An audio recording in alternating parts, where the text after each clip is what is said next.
Hello, Lisa here. Welcome back to my channel and welcome to this second to last episode of Tarot Memoirs. I can't believe we're even this close to the end. It's kind of crazy to think about.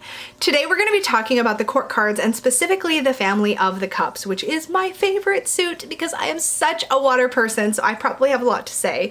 Make sure you have a snack or a beverage or something because this one may go a little longer. We'll see. We'll see if I can rein it in.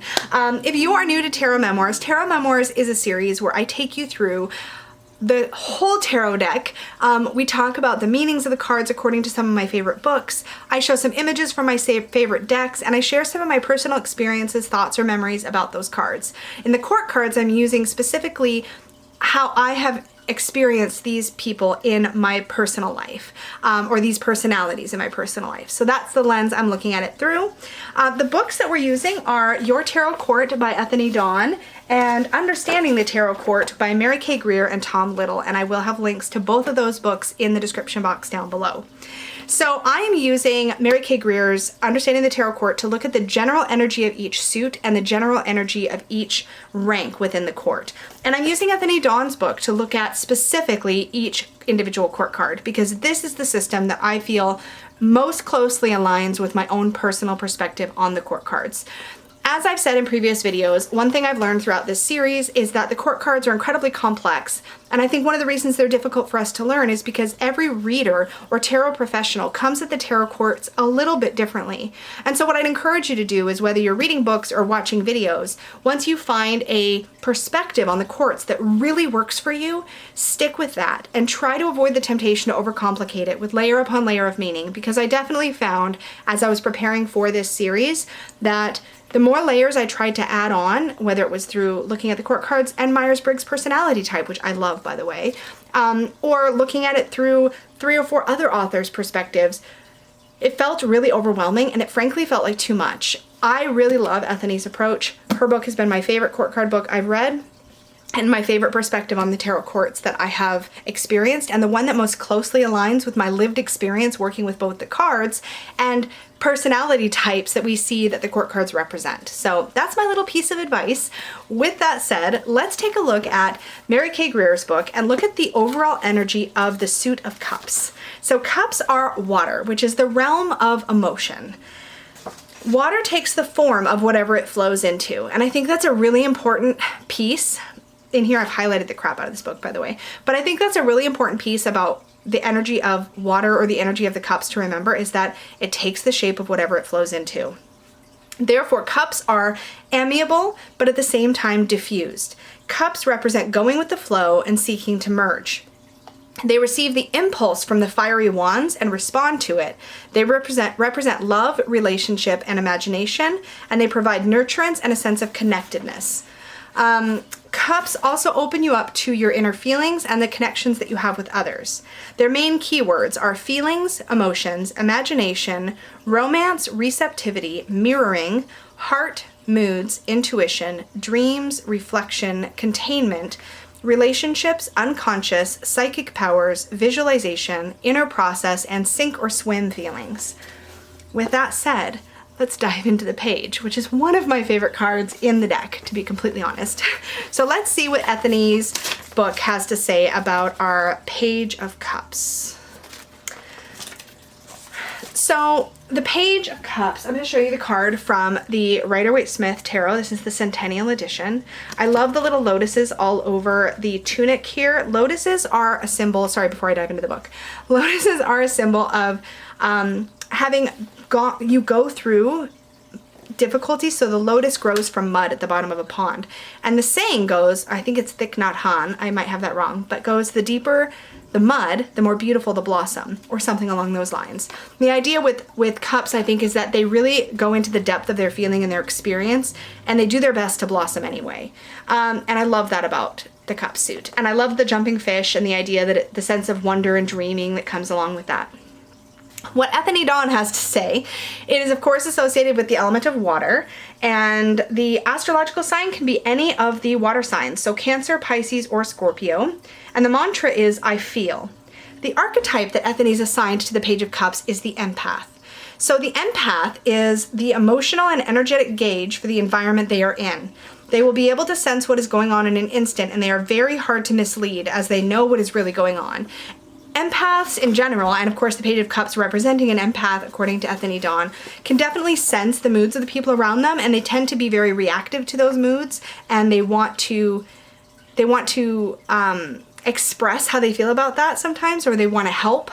They're extremely sensitive. This is not something that is a weakness. It's a true gift, especially when it's honed into something that works in their favor. Did I get keywords already? I don't think I read the keywords. Messages of the emotional kind: naivete, unconditional love, simple emotion, daydreamer, sensitive, new babies, or pregnancy. Those are the keywords that Ethany has for the Page of Cups. So let's take a look at some images from my favorite decks for court card representation. The first is this Page of Cups from the Sasarai Bito Tarot, and I freaking love this card because it shows somebody here. She's got a bow in her hand, so she's clearly not unwilling to be in her personal power, and yet she's holding the key, which, as you can see, the little keyhole is right at her heart, and she's offering it up. Page of Cups people, in my experience, tend to be very free to let people into their lives, into their heart, and this can be both good and bad. I cannot love the Page of Cups better, which is called the Dancer Princess in the Tarot of the Sidhe, where we have the gift of expression. We have this figure that is literally playing on the back of a unicorn. Could this be any more me? No, I don't think so. This is one of my favorite depictions of this card. I love it so much. There's so much I could say, but when we talk about the gift of expression, Pages of Cups are very expressive people. They're expressive emotionally, and they don't always use their words right, but they're very emotional with how they present themselves to the rest of the world. The Page of Cups from the Robin Wood Tarot is super cute, and at the belt here is hanging a little palette. So we often see the Page of Cups has the gift of creativity in some form or another. The Page of Cups from the Textured Tarot shows a figure that is sitting at the bottom of a pond, zenned out in meditation, very at home in her water element. The Page of Cups from the Everyday Enchantments Tarot, it is a combination of showing a little bit of that Robin Wood creativity energy. She's just painted a picture and she's rushing to give it to, it looks like her mother, or somebody, because it just says I love you. She's drawn a picture of her family, she's drawn an I love you, and she's rushing to give it to somebody, and she assumes her gift is going to be accepted, that other people are going to be happy with what she's offering. And this is where some of the she can be easily hurt energy comes into play. And finally, we have the Page of Cups from the Light Seers. I struggled with this card a little bit, to be honest with you. But I do in general like the Light Seers approach to the cups. What catches my attention here is his feet are definitely not on the ground. He's not in a very grounded place. There's this little pig flying here, and you definitely get the idea of daydreaming energy and just not really rooted in reality. There's a little bit of that disconnect for sure happening. And the Page of Cups in the Anna K Tarot is just filling a cup at a stream, and you get this idea of sort of almost assuming there'll always be more, like a certain amount of maybe taking for granted energy. At least that's what's coming through for me on the cuff here. Or off the cuff? Off the cuff. Perfect. Let's talk about some thoughts. So the Page of Cups is a card that I've used as a significator for myself, depending on where I'm at in my journey. So this is a very personal card to me personally. I just said personal many times in that sentence. So I see Page of Cups energy in myself a great deal, and especially when I'm at my most sensitive and my most vulnerable. In my opinion, the Page of Cups represents people who wear their heart on their sleeves, and they tend to indulge their tendency to daydream, wishful think, and simply see all the positivity they can in the world and in others. But they inspire me with their optimism. Let's take a look next at the Knight of Cups. So Ethany has to say about our Knight of Cups. Here we are in the Rider-Waite-Smith Tarot. Element, of course, is water, and the Knight of Cups is represented by the element of Pisces. The mantra is love is the highest power. The archetype is the romantic. He acts on emotions, self-discovery through love, self-discovery through emotions, poet, Casanova, infatuation, service to love. Hold on to your headboard. my god, that cracks me up. I totally forgot that's how that started. You're in for a wild ride when it comes to this archetype. If you're looking for someone to wrap you up in their world and make you feel special, then look no further than the romantic. They will wine and dine you like nobody else can. Just don't expect them to give you a copy of their apartment key. I think that's really an entertaining way to look at the Knight of Cups, because he's definitely very much a person who follows his heart. And that can take him all over the place. For sure. Oh, I forgot to read about the Knight in general. Okay, let's take a look. Mary K. Greer's book, Knights in General. So the Knight in general, where did we go? Here we are. Lacks the king's sense of perspective but makes up for it in sheer energy. Can be brutally direct, seeks to revolutionize and create change. The daring adventurer, the risk taker, the romancer, that's where he shows up, and the idealist. Essence is motion. Grasps his suit's lesson, however extreme they may be, by putting forth his all. So the knights do tend to represent the extremes of their suit. Keywords are energy, intention, idealism, passion, focus, vitality, movement toward a goal, single-mindedness, and lust for life. Let's take a look next at some cards. So here we have our sort of poet archetype in the Sasribi Tarot. Super perfect, I think. We have the gift of passion in the Tarot of the She. And I definitely think that our Knight of Cups tends to be very passionate about where their heart is leading them. Like, they feel very strongly about causes, about their ideals, about the things that they love, the people that they love. We have the Robin Wood Tarot, and we get this idea of vulnerability. I noticed that there is like more skin showing here. He's not armored from like the thigh down to the ankle, and he's riding a sea horse, like not a sea stallion, because not like a seahorse, but like, you know, a seahorse. Do you know what I'm saying? You know what I mean? It's a seahorse. It has a tail. Anyway.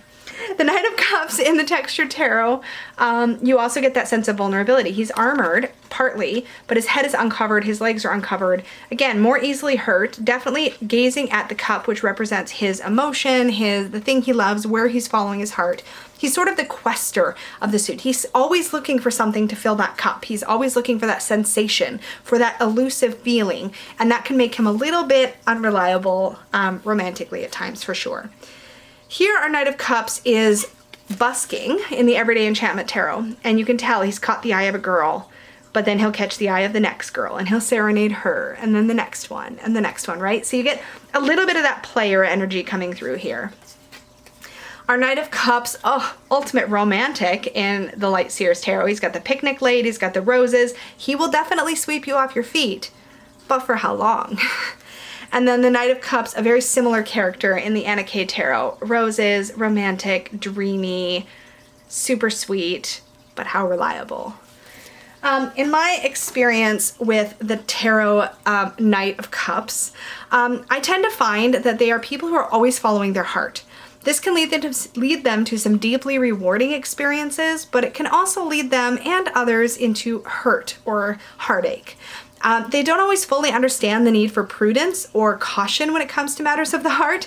On the other hand, they sometimes find something really meaningful to pursue, and when they do, they won't second guess it. They'll definitely leap from the heart. So they inspire me with their capacity for devotion. While it's true that they can be flighty and they can be kind of fly by night in that way, in that what pulls their heart will lead them in one direction and then another, when they really care about a cause, they'll be devoted to it. Or a person. A cause or a person. So second to lastly, let's take a look at the Queen of Cups. The Queen of Cups. This is what she looks like in the Rider-Waite-Smith Centennial. So queens in general, as we will recall from previous episodes, are essentially the little empresses of their suit. So she is intra and interpersonal mastery and expertise in her field, leads by persuasion, by intuition, by nurturing and encouraging others. And some keywords: understanding, teaching, creativity, persuasion, nurturance, intuition, communication, emotional awareness, and leadership through consensus. Ethany's book on the Queen of Swords. I just put her away, which was really silly because I'm gonna have to pick her up again. Did I read? I did not read about the Knight of Cups. Okay, we're gonna hold on to that thought. hold on to that thought. Knight of Cups, excuse me, according to Ethany, because I totally skipped that part, and that's a good part. So let's go jump back to the Knight temporarily here. I know it's a little all over the place, but bear with me. So the Knight of Cups, his archetype is the oh no, I did read this. I totally read this. Wow, the cups is making me kind of scattered. Back to the Queen. I might cut that bit out. Okay, so the Queen of Cups, according to Ethany. The archetype of the Queen of Cups is the mystic. And she is element of water, of course. And her zodiac sign is Cancer. That's my sun sign, just saying. And her mantra is, I nurture through love and emotions. So some keywords of the Queen of Cups: emotional person, emotional poise, caregiver, nurturing, passive power, emotionally manipulative, drama queen, and self-sacrificing. There are two words you can use to sum up this archetype: mysterious and magical. There's something that you just can't put your finger on with this person, and they like it that way. They're a walking spiritual ham radio. I do feel like that description of the Queen of Cups sells her just a little bit short, because I do think she has a lot of depth and emotional intelligence. But that is what Ethany had to say about her. I think there's definitely more to her, and there's a lot more in this book. By the way, I'm only reading from like an appendix that has a quick little wrap up. There's obviously a lot more. So let's take a look at some images of the Queen of Cups. Here she is in the Sansaribito. I adore this image. I love the way that she's got the heart at the third eye. So it speaks to sort of the loving connection with her intuition, and how she sort of uses that connection to intuition to engage in really loving and caring ways. The gift of truth with the tarot of the she. She's very much standing in the water and connected to the water, and is aware of the deep truth, not the kind of truth that's just on the surface, like we might see in a suit like the Swords, but deeper than that. Here we have the Queen of Cups in the Robin Hood Tarot, and her cup is covered, but with a veil, like something thin. She can still see and interact with her emotions, but they're somewhat contained. She's got more mastery over them. The Queen of Cups in the Texture Tarot is just a beautiful image. We have a queen who is pictured in a wheelchair. We don't have enough, I think, cards in the tarot in general that show people using any kind of mobility aid, and I really love this, especially that she's under the water and she's clearly in her power. Love that. Our Queen of Cups in the Everyday Enchantment is showing some care and some nurturing by checking in with some people here and having a conversation. You almost get the idea that you don't know if she is the one that is homeless or these people here are homeless, but you get that feeling of just connecting on a really human level. In the Light Seers Tarot, we have somebody, again, very embedded in the water, very in the water. And this is a common thing we see in a lot of depictions of the Queen, where she's very much in her element, very comfortable in her element. And then Queen of Cups here again in the Anna K Tarot, very emotive here, very sensitive. A lot of that feeling of the Queen and what her energy is like really comes through, I think, in this image. Where'd my notes go? They're there. So for me, the Queen of Cups is another archetype that I personally relate to, and the one that I most often choose as my significator, both because she's represented by my sun sign and also because that's the way that I see myself interacting with the world. I interact with the world very much through my emotions and through my intuition and my empathy, and so I really relate to this suit, and I specifically relate to the Queen as the archetype that makes the most sense for me and my personality. That being said, I see Queen of Cups people representing that more mature and grounded energy of what the Page has. I really see that the Queen of Cups is very connected to their heart. They're very aware of their emotions. Queen of Cups people know how to listen to their intuition, and they tend to be really wonderful confidants. So they tend to be empathic or empathetic, depending on how you want to look at that word. They also tend to be caring and supportive. When they're in their own power, they're also able to extend these same qualities to themselves. So they're able to be really self-loving and really comfortable with themselves and comfortable in their own skin when they're really in their power. Queen of Cups people inspire me with their intuition and their empathy. All right, so let's look at the King next. This is our last member of the Cups family. So kings in general, as with the queens, these guys are the little emperors of their suit. So they are exactly like the energy of the emperor in a way, except for they're expressing that energy through their element, which we're looking at the element of water. So of course the King of Cups would represent that energy emotionally. So if you can think of an emperor of emotion, that's essentially what the King of Cups is. But in a general way, Kings tend to make decisions and delegate tasks. They tend to have outer public mastery and expertise in their field. And I'm getting this from Mary K. Greer's book. In many ways, again, like the emperor of their suit. And some general keywords are prowess, authority, competence, respect, mastery and leadership, and decision-making. In Ethony's Your Tarot Court, let's take a look, and then we'll also take a look at the Rider-Waite-Smith version of the card. So this is, again, the Centennial Edition. So the element is water, of course, and the archetype is Hades, which I'll explain in a moment. So that's like sort of the lord of the underworld. The zodiac sign is Scorpio, and the mantra is, I lead with my heart. The keywords are maturity, emotionally strong, emotional ruler, head of the family, a sensitive new age person, lack of sympathy, cut off from emotion. So those are both light and shadow keywords. Deep and considerate. This archetype can look into the depths of your soul with one glance. They want to explore all aspects of life and are not afraid to tackle often taboo subjects or areas of work. You're going to feel very exposed around a King of Cups person. They're going to tend to really know you or how you tick, and you won't be able to completely explain how that is. And maybe they're right. Sometimes they might be wrong, but for the most part, you feel very exposed and vulnerable, in my opinion, around a King of Cups personality. Let's take a look at some cards that show the King of Cups. I love this guy in the Sasarai Bito Tarot. He's so nurturing and comforting, that sort of grandfatherly, loving version of the King of Cups. Love him. The gift of wisdom in the Tarot of the She, I think, is absolutely spot on. I really see King of Cups people as very, having this like loving guidance energy about them. The King of Cups from the Robin Wood Tarot, very on top of his element. He sits at the surface of the water, sitting on his boulder here, but he's very comfortable. The King of Cups from the Textured Tarot, again, in his element at the water. And you still get this the King of Cups cards tend to look very approachable. The King of Cups in the Everyday Enchantment has this like perfect dad kind of energy. He's not afraid to get involved with his kids. He enjoys being a dad. He enjoys being in that position. The King of Cups from the Light Seers Tarot seems very in touch with himself. Love that. Very connected to heart, very connected to soul. And the King of Cups reading a book in his library in the Anna K Tarot. I just love this. He's sitting by the fire. He's very much about comfort. I don't know if I said his astrological sign, did I? Let me just check, because I can't remember if I read it out loud. His astrological sign, Scorpio. Okay, I think I did read that. Yeah, okay. So, some thoughts from me on the King of Cups. So, I see King of Cups people as being confident and demanding emotional leaders.